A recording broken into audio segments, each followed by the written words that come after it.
Today we're going to discuss limitations on the assault bike. To do this, we're going to use our classic 10-minute max calories on the assault bike. So just as a reminder for you guys that have never heard of this classic test that we use here at OPEX, we ask our clients to get on the assault bike and we simply say accumulate as many calories as you can over the next 10 minutes. And the metrics that we're looking at are calories accumulated over those 10 minutes as well as average RPM. Now back to limitations, there's three things that usually come to the forefront as limitations on any aerobic implement. And those are blood, muscles, and breathing or lungs. I'm gonna focus specifically on lung or breathing limitations for this video. To simplify, when we're on the assault bike, we're always training at 3 efforts: easy, moderate, or hard. So this test specifically, we would put in that moderate but flirting with hard range. And it's really important to understand when we start to think about progression and how do we get really good at the assault bike and improving capacity on the bike, we always have to start long and easy. Over time, we progress to shorter and harder. And remember the limitations that I mentioned, those 3 things actually coordinate together. So we want all of those things to work in unison, but the only way to progress that over time is to start easy and in an environment that is not tough and taxing, and then over a long period of time, progress to hard.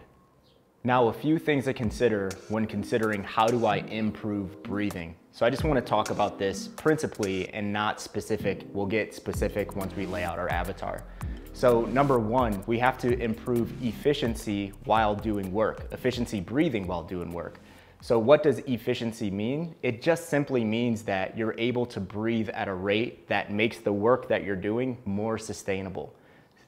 Efficiency doesn't mean that you're breathing at a very particular rate. It doesn't mean that you're using nasal breathing only or mouth breathing only. It's figuring it out per individual at what rate makes them most efficient so they can extend the work that they're doing as far out without lungs and breathing being the limitation. The next thing to consider is our individual variances. So does the person have asthma? Does the person have a history of smoking? Those are 2 things that are kind of outside of our control, but it's really interesting and it's very important to understand those historical factors to understand that, okay, maybe breathing and lungs are a limitation for these 2 particular reasons. The next thing is how do they deal with different contraction types? So when you jump on an assault bike, the contraction type is a lot different than the contraction type of that if you were to go on a 5K run or if you were to do a 5K row. Those are all different contraction types. So understanding how your client or yourself deal with those contraction types are really, really important. All right, now let's lay out a specific example. So I have a client, they've accumulated 186 calories over the 10 minutes and they average 65 RPM. Now the important piece here is I asked them, what were your limitations? If you didn't have X, what would have allowed you to get 200 calories? And it was lungs, it was breathing. It felt like they couldn't get in enough air. So first, let's walk through their training split, and then we'll talk about what's inside of that split and the progression to that split. So on Monday, our priority day, we're doing assault bike intervals. On Tuesday, we're doing resistance training, focusing on the upper body. On Wednesday, we're doing breathing practice. On Thursday, we're doing resistance training, focusing on the lower body. On Friday, we're resting. On Saturday, we're doing assault bike intervals again, and then on Sunday, we're doing breathing practice. Now let's look at what's inside of each of these training days. So on Monday, we're doing assault bike intervals, and we're going to do 2 minutes and 30 seconds at 65 RPM. We're gonna rest in the breathing recovery position for 2 minutes and 30 seconds, and we're gonna do that for 8 sets. And we're gonna rest an additional 5 minutes between sets 4 and 5. So we're doing 2 blocks. That's what we call when we break up multiple sets of energy systems work. So now let's talk about why we chose 2 minutes and 30 seconds. So 10 minutes is our race pace or our race time. We want to take a quarter of that or a fourth of that, and that's where we start in training. So I'm going to take that 10 minutes, I'm going to take a quarter, that brings us down to 2:30, and I'm going to hold those paces, and that's where I start in progression. So I'm doing 8 sets this week. And in terms of progression, I'm gonna continue to do those same 8 sets, but what I'm going to do is I'm going to decrease rest time. So in those 2 minutes and 30 seconds, we're in that bent over recovery position, really focusing on controlling breath and being as efficient as possible. Next week, I'm gonna take 15 seconds off of that. The week after that, I'm gonna take 15 seconds off of that. And what is that eventually going to turn into?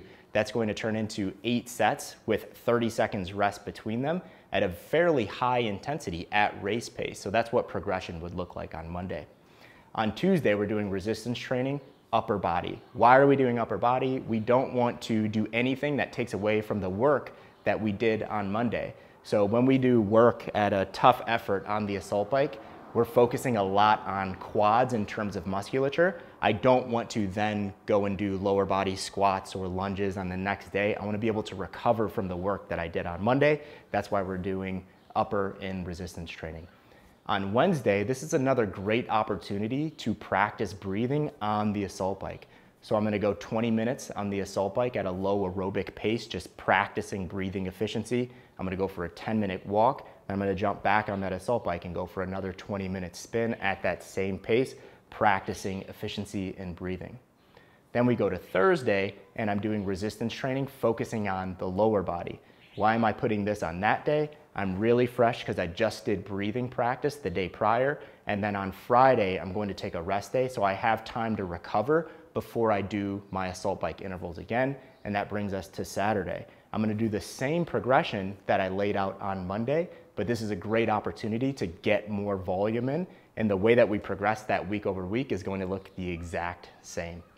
The next day we have Sunday, so this is another great opportunity for breathing practice, and we're going to do this in a different format. So instead of cyclical, we're gonna do this in a mixed format. So you see on the screen, we're doing a round the world, 1 minute, 1 minute, 1 minute, 1 minute, and we're still focusing on the cyclical modality being the assault bike. So now I'm practicing breathing on the assault bike when my arms are fatigued, because what else are we doing on the assault bike? Yes, we're using a lot of quads, but we're using pushing and pulling in the arms as well. So this is a great opportunity to practice that. Understanding limitations on the assault bike is really important, because if we don't understand what a client's or your limitation is, we have no idea how to make it better. So remember the limitations that I laid out: blood, muscle, and lungs. We have to realize that all of those things coordinate together. So although in this video I laid out a progression to improve breathing or lungs, we also have to think about muscle endurance. We also have to think about heart rate and how efficiently our heart pumps blood to the periphery to be able to sustain that work. Understanding limitations on the assault bike is extremely important. If we don't understand the limitations that you're going through when you do something like a 10-minute test, or if you're just in the gym training and you feel like that session was a lot harder than it should have been, we have no idea how to improve on that work. So you start with understanding what those limitations are. And remember, the limitations that I laid out were blood, muscles, and lungs, or breathing. It's important to understand that all three of those things have to work in unison. If I'm holding my breath, I'm not going to be able to shuttle blood effectively from my heart to my periphery. If I'm really contracting my arms as hard as I can while I'm moving on the assault bike, that's going to increase my heart rate, and then I'm probably going to increase the amount of times that I breathe, so your respiration rate will improve as well. So I laid out in this video how to improve breathing or lungs specifically, but you have to understand that you have to consider all three limitations whenever doing any kind of work.